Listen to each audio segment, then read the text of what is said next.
Hello, જય શ્રી કૃષ્ણ. તમારું સ્વાગત છે મારા કિચનમાં. આજે આપણે બનાવશું શ્રાવણ મહિનામાં ઉપવાસમાં ખવાય તેવી ફરાળી ફેંકી. આમાં જે આપણે ફરાળી લોટ લીધો છે તે મોરૈયો અને સાબુદાણાને પીસી અને જે ફરાળી લોટ આવે છે તે આપણે લીધેલો છે અને તે લોટની આપણે રોટલી બનાવશું. 200 ગ્રામ ફરાળી લોટમાં 3 ટેબલ સ્પૂન તેલ અને સ્વાદ અનુસાર ફરાળી મીઠું નાખી અને આપણે ફેંકીનો એકદમ સોફ્ટ લોટ બાંધી અને રાખ્યો છે. તે હાર્ડ લોટ નથી બાંધીને રાખવાનો. હાર્ડ લોટથી રોટલી સવડ થઈ જતી હોય છે અને વણવામાં અને તેને આપણે ફેંકીને વાળવામાં પણ પ્રોબ્લેમ આવે છે. આ રીતનો એકદમ સોફ્ટ લોટની રોટલી અને ફેંકી પરફેક્ટ બનશે. વધારે શેકાવા નથી દેવાની, જો આ રીતે શેકાવા દેવાની છે. હવે આપણે આ રોટલી રેડી છે.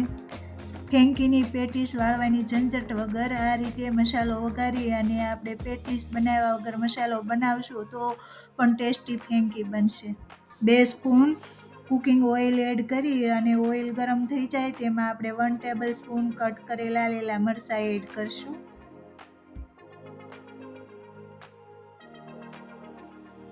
મરચાં 2-3 સેકન્ડ સતળાય પછી આપણે 1 સ્પૂન આદુની પેસ્ટ એડ કરશું. એક મોટી સાઈઝનું ટમેટાને ક્રશ કરીને રાખ્યું હતું સાઈડમાં, હવે આપણે તેને એડ કરશું. આ ત્રણેય વસ્તુ સાતળાઈ ગઈ છે અને તેલ પણ સૂકું પડી ગયું છે. હવે તેમાં આપણે સૂકા મસાલા એડ કરશું. 1/2 ટીસ્પૂન હળદર, 1/2 ટીસ્પૂન લાલ મરચું પાવડર, 1/2 ટીસ્પૂન ધાણા જીરું પાવડર, સ્વાદ અનુસાર ફરાળી મીઠું. હળદર ઓપ્શનમાં છે. ફરાળમાં હળદર ના ખાતા હોય તો મસાલામાં હળદર ના નાખો તો પણ ટેસ્ટી મસાલો બનશે. 1/2 ટીસ્પૂન ચાટ મસાલો અને હવે મસાલાને મિક્સ કરી અને સતળાવા દેશું. 1 સ્પૂન ટામેટો કેચઅપ જે લસણ અને કાંદા વગરનો આવે છે તે એડ કરવાનો છે. 250 ગ્રામ બટેટા બાફી અને સાઈડમાં રાખી મૂક્યા હતા, હવે તે આપણે એડ કરી અને મેશ કરશું.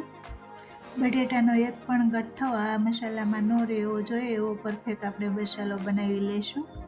આ ફરાળી મસાલો આપણો રેડી થઈ ગયો છે. હવે આમાં ઝીણા કટ કરેલા લીલા ધાણા એડ કરી અને સારી રીતે મિક્સ કરી અને આપણે આ મસાલો રેડી.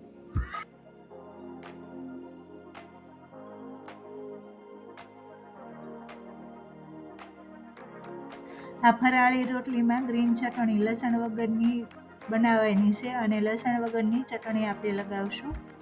ફરાળી ફેંકીની રેસીપી તમને ગમે તો વધુમાં વધુ શેર કરજો, લાઈક કરજો, કોમેન્ટ કરજો. હજી સુધી અમારી ચેનલને સબસ્ક્રાઈબ ના કરી હોય તો સબસ્ક્રાઈબ કરજો.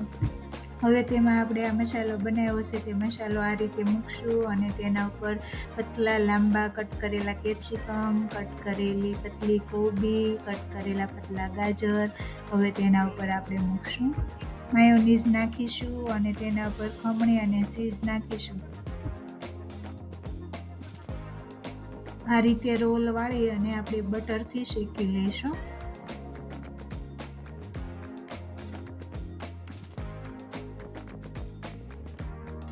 આટલા મસાલા અને આટલી વસ્તુમાંથી જમ્બો સાઈઝની 4 ફરાળી ફેંકી બનશે.